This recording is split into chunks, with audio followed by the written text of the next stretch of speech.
caso que me ha pasado no hace unas 2 semanas, un juicio tenía difamación y calumnia, ¿no? Uno, dos, había un daño simple, tres, abuso de confianza, es decir, concurso de delito. Pero querían incorporar la declaración de mi defendido a partir de otro proceso penal como medio de prueba. Entonces ellos decían es útil, es pertinente, no se olviden que la utilidad y la pertinencia es un acto reservado y exclusivo para los jueces, ¿ya? Pero, y bueno, ahí interpusimos un incidente de exclusión probatoria por violar derechos constitucionales y convencionales. Invocamos el 121, prohibición de autoincriminación. Nadie se puede autoincriminar, ¿no? Nadie se puede autoincriminar y la declaración del imputado es un medio de defensa, no es un medio de prueba. Entonces la jueza ha entendido así y se ha excluido esa prueba, ¿no? Porque si admitía y valoraba, violaba derechos fundamentales.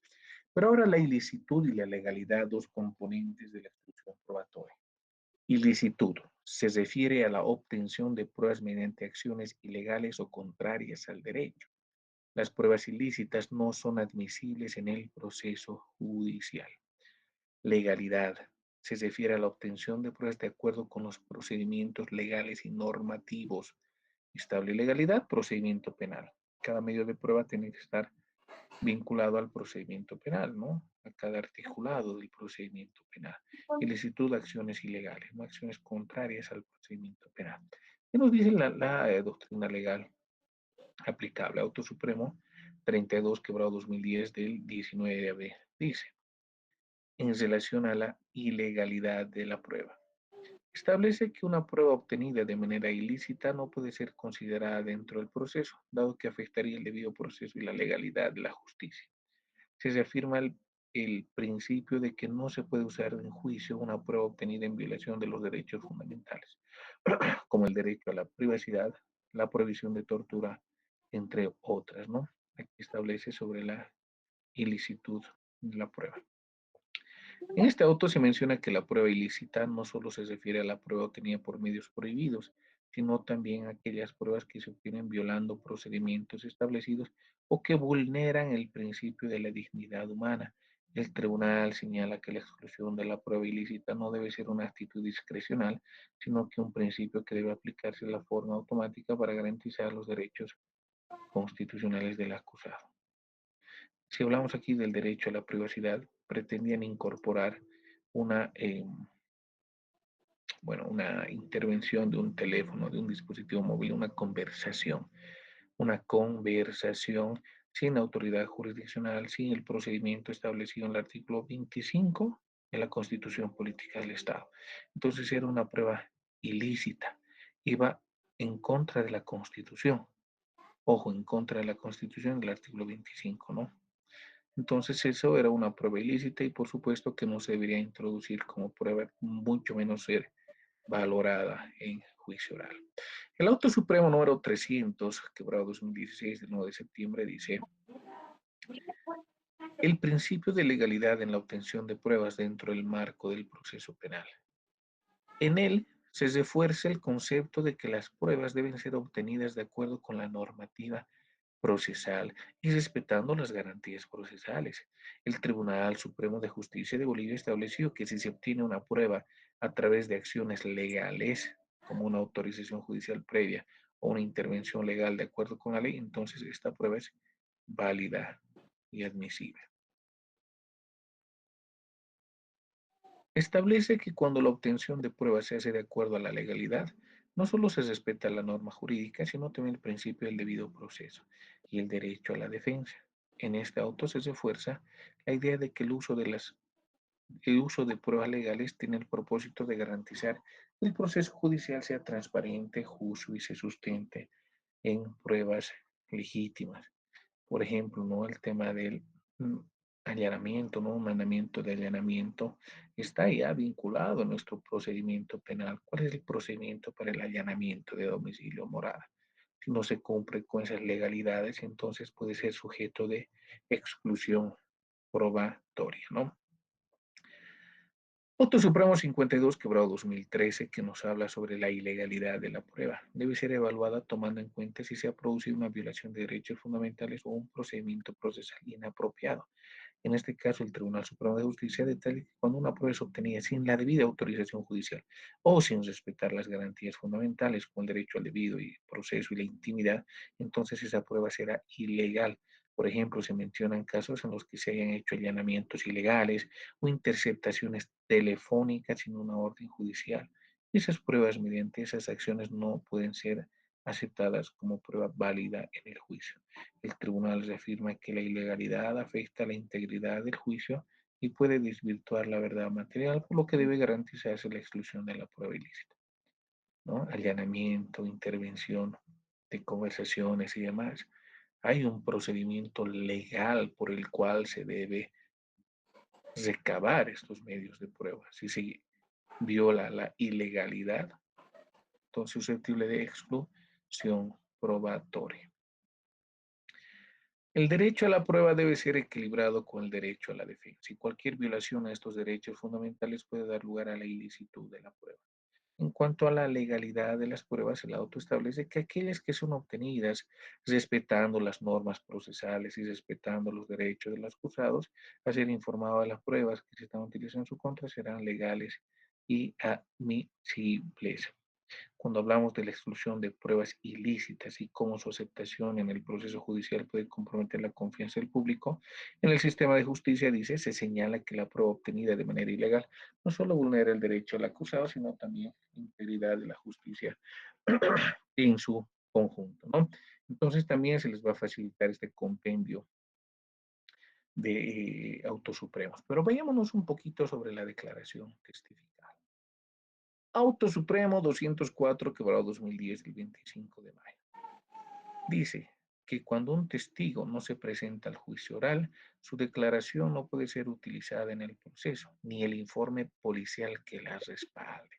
Este principio está basado en el derecho de las partes a interrogar a los testigos y a obtener una declaración personal en el juicio, lo cual es esencial para garantizar el debido proceso y el derecho a la defensa. En ausencia de un testigo, si no se justifica su inexistencia, no se podrá utilizar su declaración previa ni el informe policial que pueda haber sido elaborada, ya que se vulnera el derecho a contrainterrogar. La ausencia injustificada se considera un impedimento. Entonces, miren qué importante eso, ¿no? Si el testigo no se presenta de manera personal al juicio oral, exclusión probatoria. ¿Exclusión probatoria de qué? Porque ¿qué es lo que va a pretender hacer cualquiera de las partes? Como no está el testigo, voy a querer introducir la declaración del testigo como prueba documental.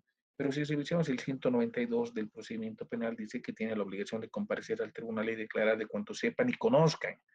Y esto, como un principio, les decía, está vinculado a la garantía de contradicción, una base fundamental del juicio oral, ¿no? Y entonces se está violentando ahí el procedimiento específico, ¿no?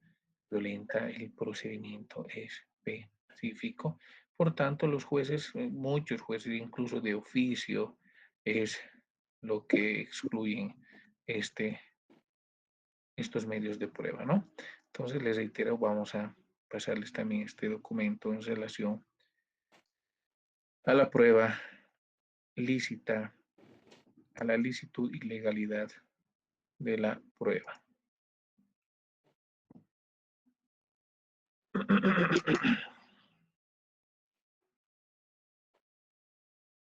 Ahora tenemos que necesariamente remitirnos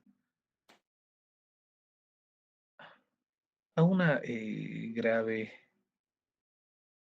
coyuntura, ¿no? En relación a la ley 348 y el principio de informalismo. A ver, ¿se ve en pantallas? Hay un auto supremo que estoy compartiendo. Me imagino que no. 022 quebrado 2017, doctor.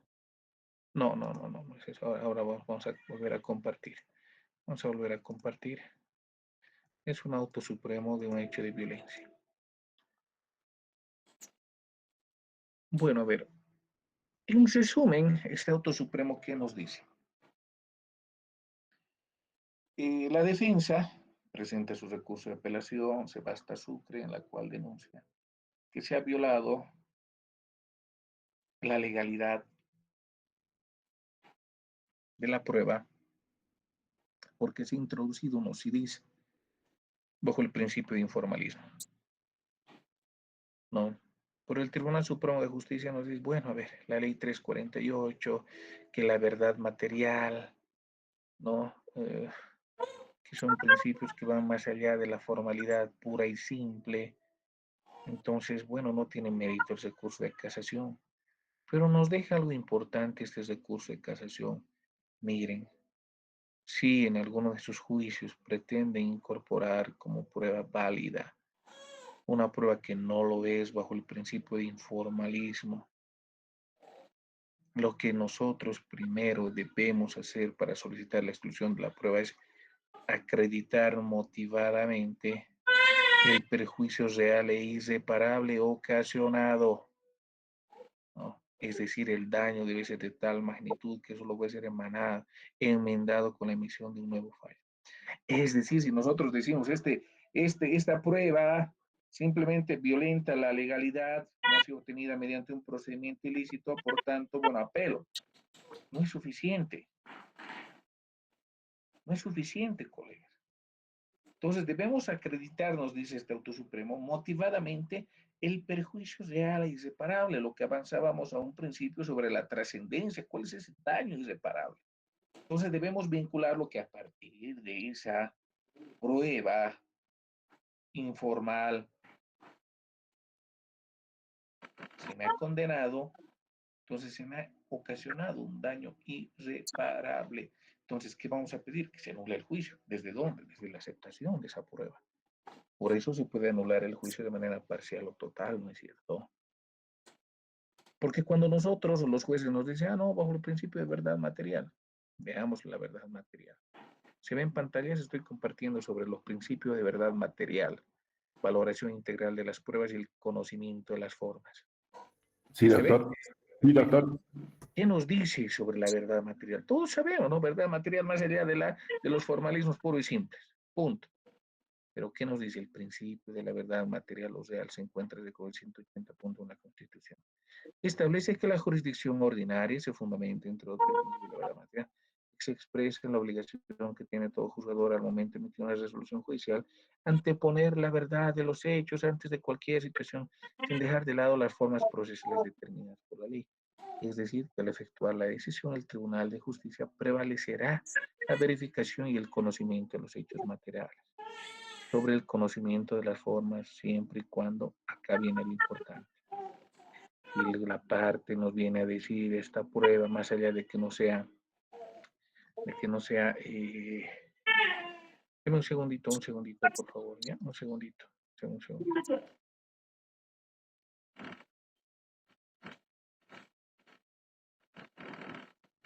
A ver.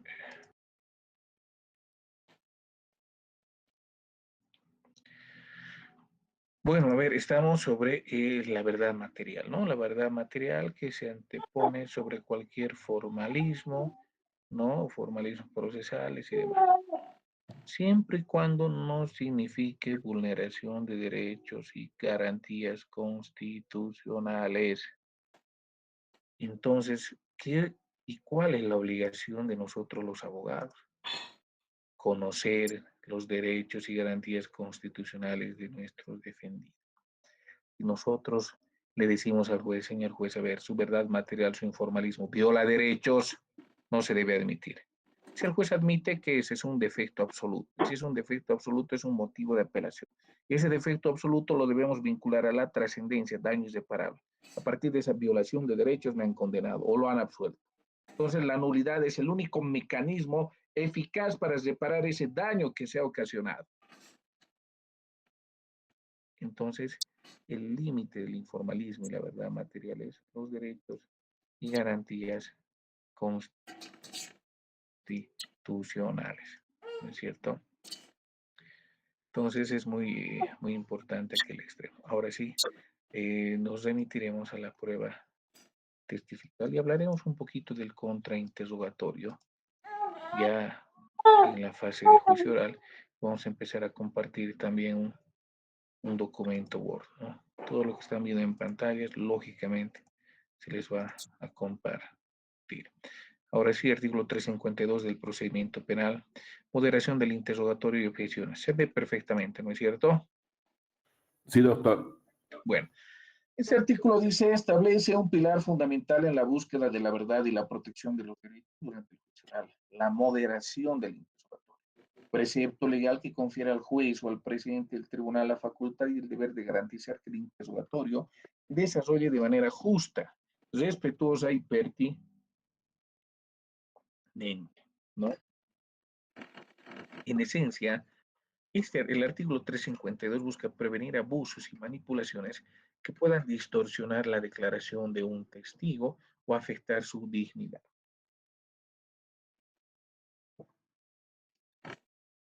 Otorga a las partes la herramienta procesal para oponerse a preguntas que consideren inadecuadas, capciosas, sugestivas o impertinentes. Estas tres son las prohibidas según nuestra norma adjetiva penal. A ver, preguntas capciosas. Es aquella que bajo una apariencia de inocencia o neutralidad oculta una trampa o intenta inducir a error al testigo, haciéndole afirmar algo que no necesariamente es cierto o que pueda perjudicar. Hernando Davis dice en su libro, en su obra Teoría General de la Prueba, las preguntas capciosas son las que, con apariencias de no serlo, implican la afirmación de algo que no es exacto o que no ha sido previamente admitido por el declarante. Ejemplo, ¿ya dejó de pegarle a su esposa? Esta pregunta asume que el interrogado le pegaba a su esposa sin que eso haya sido establecido previamente. O sea, ¿la conoce a su esposa? Sí, la conozco. Ya, ¿usted ya dejó de golpearle a su esposa? Objeción capciosa, ¿no? ¿Cuál fue la última vez que robó en la tienda? O sea, directamente, ¿no? Presume que el interrogado ya ha robado. Entonces, la pregunta capciosa no es tanto sugerir una respuesta específica, ojo, como en las preguntas sugestivas, sino hacer que el testigo acepte un presupuesto falso o no probado al momento de contestar. En la sugestiva sugerimos la respuesta. En la capciosa hacemos que el testigo acepte un presupuesto falso o no probado al momento de contestar. Ejemplo práctico, a ver, imaginemos un juicio por accidente de tránsito. Pregunta capciosa, ¿qué tan rápido iba usted cuando se pasó el semáforo en rojo? Entonces, ¿qué estamos haciendo? ¿No? Estamos haciendo que el testigo acepte que ya se pasó en semáforo rojo, ¿no? Entonces, muy importante, ¿no? Preguntas sugestivas. Son aquellas que ya contienen la respuesta implícita o que sugieren al testigo la respuesta que el interrogador desea escuchar. Entonces, son comunes en el contrainterrogatorio para desafiar la credibilidad del testigo, pero están prohibidas en el interrogatorio directo, ¿no? Para evitar que se contamine. El autor Mayer dice, describe las preguntas sugestivas, ¿no? Indican la respuesta que el interrogador espera del testigo, dirigiéndolo a una contestación determinada y restándole espontaneidad. Es decir, se le sopla la respuesta al testigo. Y objeción, objeción, bueno, se formula, pero ya está la respuesta. ¿Eso qué va a generar? Eso va a generar que el tribunal le reste credibilidad al testigo, ¿no? A ver, ejemplo práctico de pregunta sugestiva.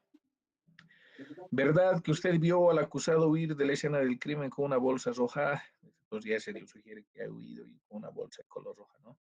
No es cierto que el contrato fue firmado el 15 de marzo, como se indica en el documento. Entonces ya está la fecha, ¿no? Entonces, preguntas sugestivas, ¿no? A ver, seguimos, ¿no? A ver, preguntas impertinentes. Continuamos con las preguntas impertinentes. Son aquellas que no guardan relación alguna con el objeto del proceso, con los hechos controvertidos o con la credibilidad del testigo. O sea, no tiene nada que ver con el proceso, ¿no? ¿Qué dice Eduardo Couture? A ver, dice, aunque desde una perspectiva civil y sea un principio aplicable en penal, señala que la impertinencia se refiere a la falta de relación entre la pregunta y el objeto del proceso o con los hechos que se pretenden probar. Una anécdota les cuento, estábamos en un proceso de violencia familiar y el hecho ocurrió dentro de un domicilio, ¿no? dentro de un domicilio y se han golpeado, que no sé qué. Bueno, y el abogado de la víctima, ¿no? Dice, su pregunta ¿no? es realmente totalmente impertinente. Dice, bueno, ¿dónde ocurrió el hecho? Tal lugar, ¿qué calle? La calle era asfaltada. ¿Qué es eso? Objeción impertinente. Se formula el juez. Ya, ¿usted sabe quién asfaltó la calle? Es impertinente, por el amor de Dios, señor juez. Y ahí que respete el abogado, que no sé qué. Totalmente impertinente. El objeto del juicio es un hecho de agresión dentro de un domicilio. ¿No es cierto? A menos que digan, bueno, el hecho se ha suscitado en la calle y a partir de que era empedrado, bueno, se ha causado lesiones más graves a la víctima. Entonces ahí sí pregúntale cómo era la calle empedrada. Objeción impertinente, no, señor juez, es revocatoria. Voy a plantear revocatoria en relación al siguiente argumento. Fundamente, nos dice, ¿no? Que fundamentamos, bueno, en alegatos iniciales, y siendo que la base del juicio oral es la acusación, hemos determinado que este hecho ha ocurrido en una calle y que las lesiones que tiene la víctima es producto de un golpe en el piso, en un empedrado, entonces nosotros necesitamos saber si eso no, o sea, dirigir a la pertinencia de la pregunta, ¿no? A ver, entonces, creo que ya está claro, ¿no? Las preguntas impertinentes. Objeciones y revocatorias. El 352 del procedimiento penal faculta a las partes a objetar la formulación de estas preguntas indebidas. La objeción es una herramienta procesal esencial para garantizar la pureza de la prueba y la legalidad del interrogatorio. Si el juez o presidente del tribunal toma una decisión que limite el interrogatorio, las partes pueden solicitar la revocatoria de esa decisión. Esto permite que el tribunal reconsidere. Entonces, ¿qué hacemos si nosotros realizamos un contrainterrogatorio? La parte adversa, la contraparte, la otra parte, como gusten llamarlo, plantea objeción y el juez dice, al lugar la objeción, se formule. Y nosotros le decimos, señor juez, a la luz del 352 del procedimiento penal, no interponer revocatoria contra la decisión que acaba de subir su autoridad. Nos va a decir que fundamentemos y empecemos a fundamentar. El 352 establece tres tipos de preguntas, la otra parte no establece si es capciosa, sugestiva, impertinente. ¿Cuál ha sido la pregunta? Ha sido esta. No es capciosa, no es sugestiva, y además está vinculada a demostrar la o la responsabilidad penal del imputado. Está vinculado a la acusación, a los hechos. Entonces es muy importante. Si el juez o tribunal que sigue rechazando, ¿qué hacemos? Reserva de apelación, porque el juez va a dictar una resolución después de la revocatoria, va a fundamentar el juez esa orden de que se formule. Entonces, reserva de apelación, ¿no? Entonces es muy importante darnos esas armas para que nosotros la vinculemos a la apelación restringida.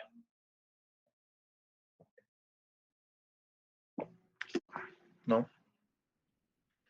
Bueno, además de estas tres preguntas que están prohibidas por el 352 del Código de Procedimiento Penal, debemos aprender las siguientes. Preguntas compuestas. Es aquellas que incluye dos o más preguntas en una sola, o que requiere una respuesta para varios hechos a la vez. Esto genera confusión y puede inducir a una respuesta ambigua o inexacta, ¿no? Entonces, según Andrés Beitelman y Mauricio Duce, dice, las preguntas compuestas son aquellas que encierran más de una afirmación o pregunta.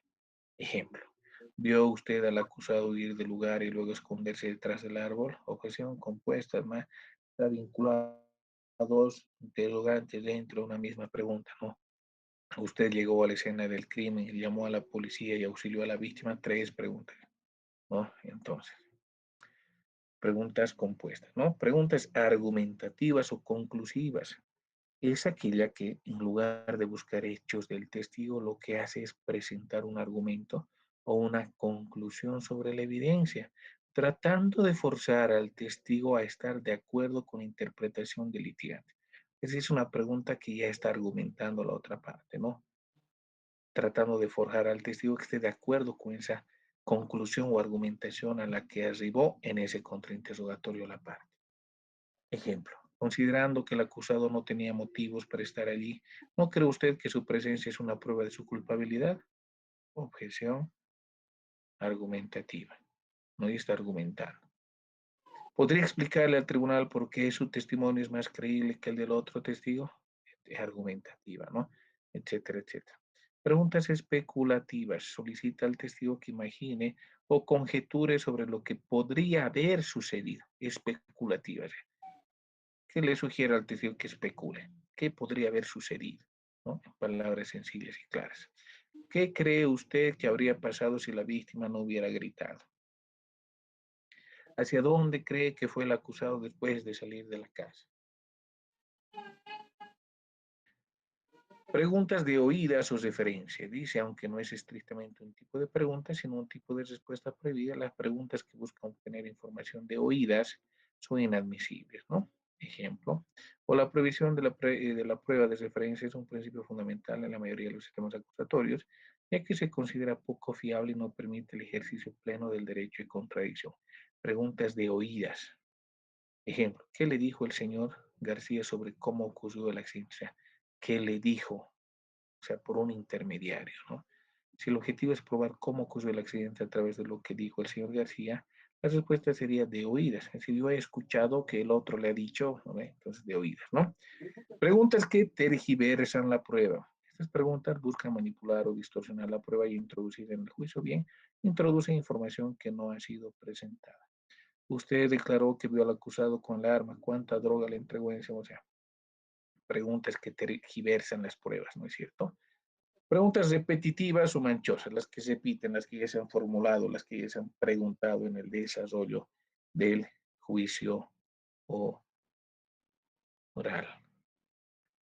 Por último, nos vamos a los alegatos conclusivos para ir concluyendo también con el curso, ¿no? Los alegatos conclusivos, vamos a compartir nuevamente PowerPoint, las diapositivas. Clausura del debate, el tribunal declarará cerrado el debate y abierta la deliberación. Bueno, alegatos conclusivos, ¿no? Alegatos conclusivos ya es hacer un resumen de todo. Primero les recordamos al juez, señor juez, cuál ha sido nuestro alegato inicial. ¿Qué hemos dicho a su tribunal que íbamos a aprobar? ¿Lo hemos probado? Sí. ¿Con qué prueba? Documental, testifical, pericial, material. ¿Con qué prueba? O viceversa, si bien la carga de la prueba tiene la acusación, entonces decimos como defensa, señor juez, la acusación fiscal particular, los alegatos, ¿cuáles eran? Esto. ¿Se ha aprobado? No. A ver, revisamos la prueba. Documental, testificar, qué ha dicho, qué ha hecho, entonces no se ha aprobado. Entonces, ¿qué ocurre? Insuficiencia probatoria. ¿Sí hay insuficiencia probatoria? Absolutoria. Porque la conducta no es delito. O que se necesita ese juicio de tipicidad, señor juez. Nos acusan por violación y no se ha aprobado el acceso carnal, no se ha aprobado la introducción. Si no hay esos elementos, no hay violación. Entonces es otro tipo penal y corresponde a su tribunal realizarse test de tipicidad, ¿no es cierto? Entonces es muy importante. Concluidos esos elementos, como les decía, se puede hacer uso a la dúplica y a la réplica y concluye el debate. Y luego se da la palabra a la víctima y al imputado. Y ahí se clausura el debate y pasan a deliberar los jueces en los cuales podrán determinar sentencia absolutoria o condenatoria según el caso. Ahora quiero ingresar al valor de los autos supremos. ¿Por qué es importante que nosotros vayamos con autos supremos a nuestro juicio oral? Nuestros autos supremos de exclusión probatoria, nuestros autos supremos de prueba testificar, nuestros autos supremos de prueba extraordinaria, nuestros autos supremos, etcétera, etcétera, etcétera. Nuestro auto supremo que dice cuándo hay violación, cuándo hay abuso sexual, cuándo hay estupro. ¿Por qué es importante? ¿Qué dice? La cuestión y el efecto de la doctrina legal a ser sentada por este Tribunal Supremo contiene íntima y estrecha relación con la garantía constitucional 119.1 que garantiza el ejercicio pleno del principio de igualdad de las partes ante el juez, así como garantizar seguridad jurídica. En resumen, la labor de sentar doctrina legal a partir del recurso de casación dentro de la jurisdicción ordinaria se sintetiza en respeto a la seguridad jurídica, realización del principio de la igualdad, unidad y uniformidad en la aplicación del derecho por parte de los servidores judiciales. Es decir, si nosotros tenemos un auto supremo donde diga que para que haya violación se necesita el acceso carnal o la introducción, y el juez condena sin que existan esos elementos, entonces ya tenemos un auto supremo, un precedente contradictorio para apelar y casar. Y en apelación le vamos a decir, a ver, señor vocal, el juez de instancia me ha condenado por violación cuando no se ha acreditado la introducción o el acceso carnal. Este auto supremo establece que si no se prueba estos elementos, no hay violación. Entonces se ha identificado la errónea aplicación de la norma sustantiva, un defecto de la sentencia. Entonces ahí el tribunal de alzada puede recalificar el tipo penal. Si sala penal te rechaza, ¿qué hace en Sucre? En Sucre necesitan que invoquemos el presente contradictorio. Y ya tenemos el presente contradictorio. Ya tenemos el auto supremo de un caso similar al nuestro por violación, donde ha incurrido en la errónea aplicación de la norma sustantiva. Entonces ya tenemos el caso ganado, en pocas palabras, ¿no? Eso es muy importante. Precedente contradictorio. Bajo esa línea, la legislación nacional, dentro del tercer párrafo del 416, dice: se entenderá que existe contradicción cuando, ante una situación de hecho similar, el sentido jurídico que le asigna al auto de vista recurrido no coincida con el del precedente, sea por haberse aplicado normas distintas o una misma norma con diverso alcance, ¿no? Es decir, que la sentencia, la apelación es distinta al auto supremo que nosotros estamos acompañando. El auto supremo 322, quebrado 2012-RRC del 4 de diciembre dice: cuando la norma se refiere a una situación de hecho similar, considera esta sala que el legislador se refiere a supuestos fácticos análogos, siendo necesario precisar que en materia sustantiva el supuesto fáctico análogo exige que el hecho analizado sea similar. Hecho analizado, supuesto fáctico, similar. En cambio, en materia procesal, el supuesto fáctico análogo se refiere a una problemática procesal similar. Entonces, este auto supremo igual, colegas, podemos utilizarlo para nuestras cesaciones a la detención preventiva, porque cuando nosotros planteamos o tenemos que desvirtuar el 234.7 de un hecho de 1008 y lo llevamos a un proceso de estafa, estelionato o viceversa, ¿qué nos dicen? No, no existe supuesto fáctico análogo, nos dicen los jueces, ¿no es cierto?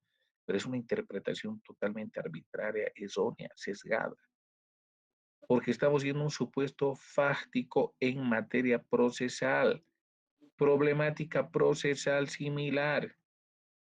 No, no estamos yendo al supuesto fáctico análogo, a los hechos, a un mismo hecho. ¿No?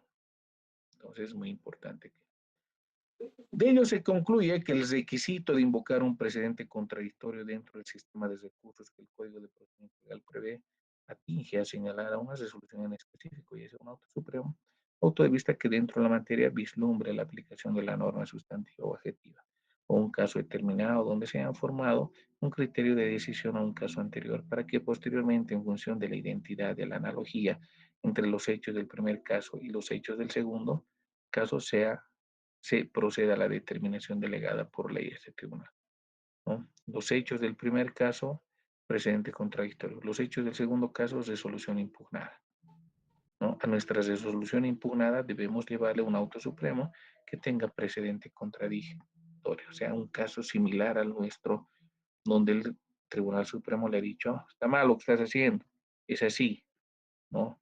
Y esa línea tiene que seguir sala penal o juzgado de sentencia o tribunal de sentencia o el mismo tribunal o juzgado o Tribunal Supremo de Justicia, ¿no? Entonces, con todo ello, estimados colegas, bueno, han sido 2 horas y media de exposición también, hemos concluido, ¿no? ¿Tienen, ¿tienen alguna duda? Buenas noches, doctor. Sí, bueno, en realidad varias. Voy a tratar de ser lo más breve. Dos. Ya. Primero, uno, en específico, me tengo un poco más acá, específicamente. No se Rápidamente, escucha, no se escucha, no se escucha lo que está interviniendo, la verdad. ahora, sí, ¿me escucha, Doc? Ahora sí, a ver, Ya, Doc, son en realidad tres preguntas, ¿no? ya, adelante. Son un poco ya más prácticas, lo que equivale, digamos, a un caso en específico. Le comento rápidamente, yo eh, me ha pasado un caso de acción penal privada, en la cual, bueno, estoy viendo varias falencias, ¿no? Yo estoy en la parte querellante y es por el delito de difamación, calumnia y, y otros, ¿no? Por delitos contra el honor. Le comento, Doc, que solamente respecto al tema de la prueba Ya. testifical, ¿no? Ah, Entonces, le comento rápidamente, Doc, que hay unas grabaciones donde una persona, bueno, yo estoy representando en este sentido a la persona querellante, hay grabaciones de una persona que está ah, cometiendo los hechos de difamación, ¿no? En diferentes redes sociales.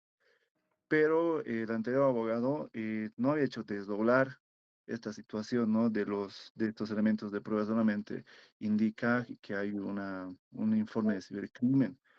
Ahora, lo que he visto en diferentes audiencias de juicio oral que, pucha, esta cuestión, digamos, de no hacer el desdoblamiento, saber argumentar como válido para excluir la prueba, ya que no es un medio idóneo para que esta se pueda constituir en prueba, ¿no? Entonces, Doc, para prácticamente dilucidar, no, digamos, quiero saber si eso es cierto, ya, si está ya. en lo No, no correcto, te ¿cómo escucha puedo? muy bien. ¿Qué es lo que no se ha desdoblado? No se ha desdoblado las grabaciones que se ha extraído de las redes sociales en el cual se ha realizado el acto de Ya, difamación, porque hay videos, ¿no? ya Entonces, eso está. es una de las cosas. Ya está bien. Está bien. A ver, aquí hay un elemento muy importante. Si bien no se ha desdoblado, ya, ¿cuál ha sido el procedimiento para la obtención de ese medio de prueba? ¿Qué es un celular? Una página de Facebook donde Una, está colgado el video, sí. pero, o sea, una página de Facebook. Sí, ¿Qué han hecho? es una página de... Ciberpatrullaje. Exactamente, Doc, es Ya. O sea, han hecho ciberpatrullaje. un ciberpatrullaje y han encontrado esa página de Facebook. En esa página de Facebook contenía algún video. Exacto, donde la Ya. ¿Se ha persona acusada descargado ese video? se ha... No, o sea, yo lo descargué al final, ¿no? Pero lo de cibercrimen solamente se han dedicado a hacer el informe de ciberpatrullaje, nada más. Nunca se Ahora, descargó el video. se descargó el video, pero se envió al ICUB y el ICUB no lo desdobló por temas de que ese tiempo estaba en epidemia y demás. Ya, ya. Pero en realidad la obtención de esa prueba, de ese video, ha sido lícita. Lo que sí no se ha concluido con el trabajo técnico científico, ¿correcto? Exacto. Ya, me imagino que han presentado como prueba material. Otros medios de prueba, el 355 dice, otros medios de prueba, entre ellos está la prueba material. Si tú presentas el trabajo de cibercrimen, el descargue del DVD, lo que se ha acompañado a LiveCube, pero si tú acreditas que ese DVD ha sido legalmente obtenido, puedes presentarlo como prueba material y solicitar su reproducción en audiencia de juicio oral. Ahora, si tú presentas un DVD, aquí esa prueba material, ¿de dónde es obtenido? No hay una licitud en la obtención de esa prueba, ¿entiendes? Entonces, lo que te puede salvar es que haya estado como prueba material y que esa prueba material, el DVD, ha sido obtenido lícitamente. Bueno, segunda pregunta, Doc. Ya. Doc, respecto a la prueba testifical, eh, prácticamente no respecto a las preguntas impertinentes. Debido, ¿no? En este caso que ya estoy pronosticando de cómo se va a realizar, el caso en específico es con una señorita que ha cometido un delito de difamación al señalar a una persona que ha cometido el delito de acoso sexual. En ese sentido, el querellante no tiene ninguna denuncia por, por acoso sexual, ni por delitos sexuales, ni 348.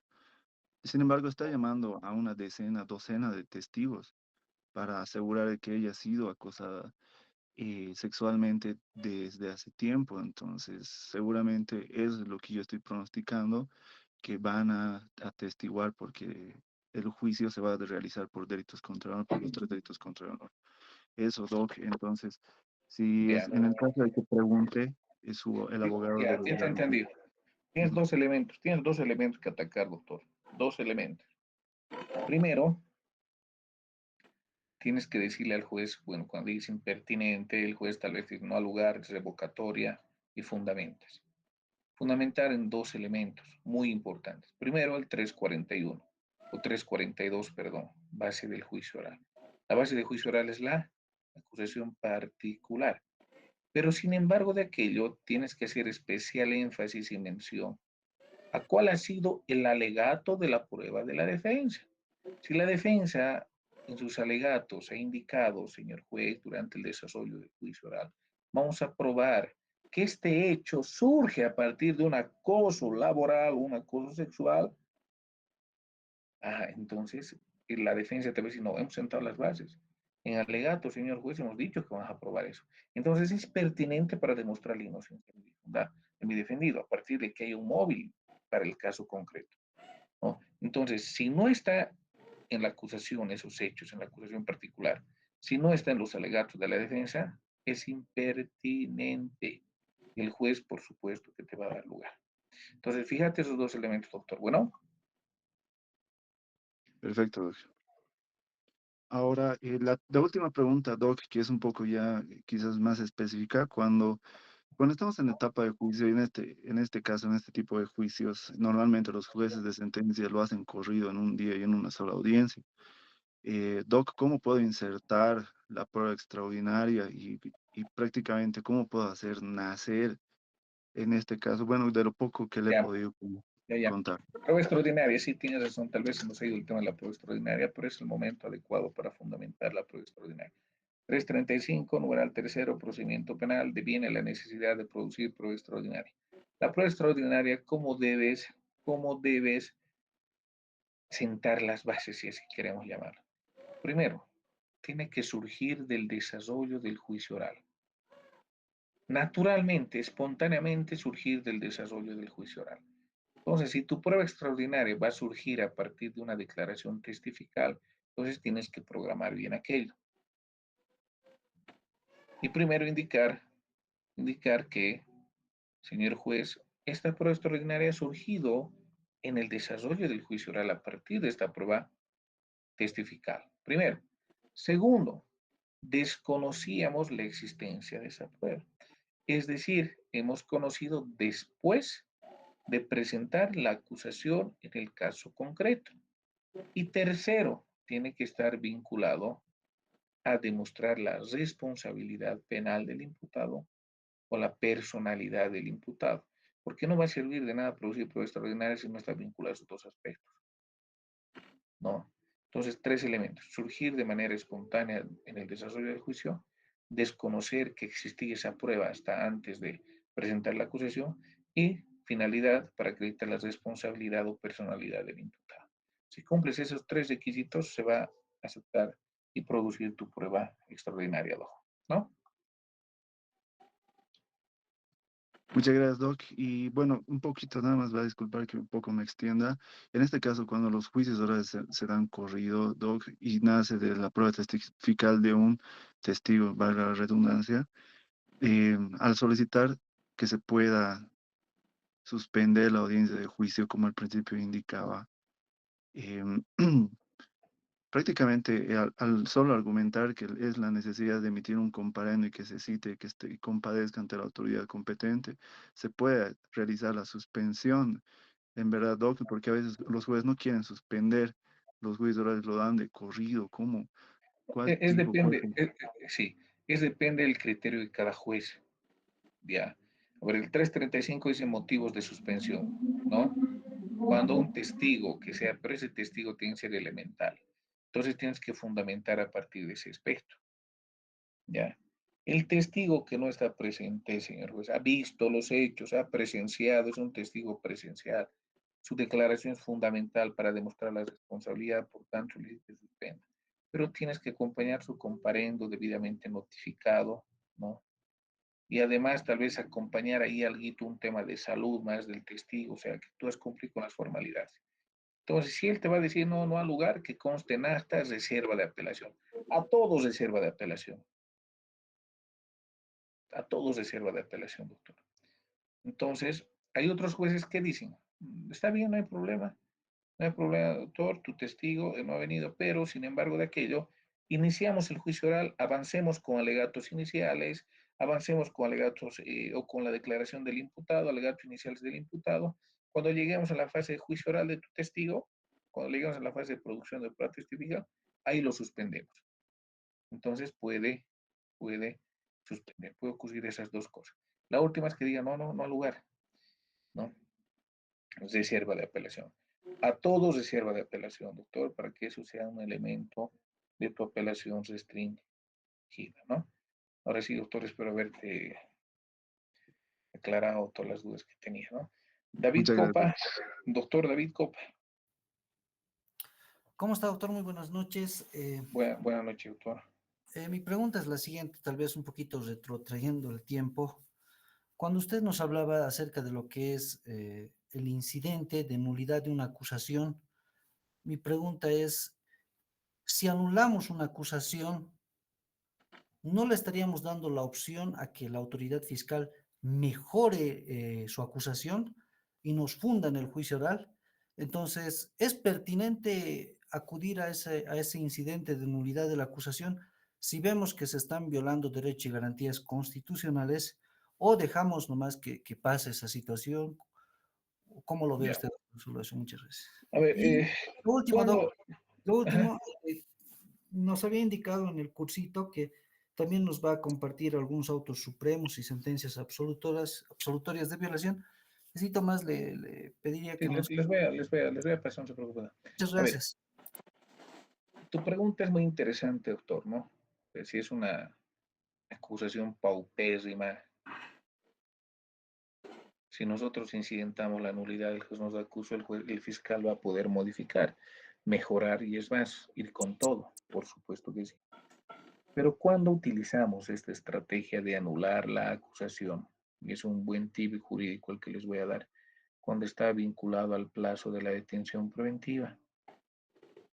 Si el plazo de la detención preventiva era de 6 meses, el fiscal acusó dentro de esos 6 meses, entonces ese plazo de la detención preventiva ya no opera, ¿no es cierto? Pero si nosotros anulamos la imputación, la etapa preparatoria sigue vigente. Esos 6 meses ya ha vencido. ¿Qué corresponde? Otorgar libertad a nuestro defendido. Entonces, anulamos cesación en 24 horas afuera. Así lo utilizan algunos colegas, ¿no? En algún momento lo hemos hecho también, ¿no? Y nos ha dado, bueno, gracias a Dios, un resultado positivo, ¿no? Porque hemos fundamentado, porque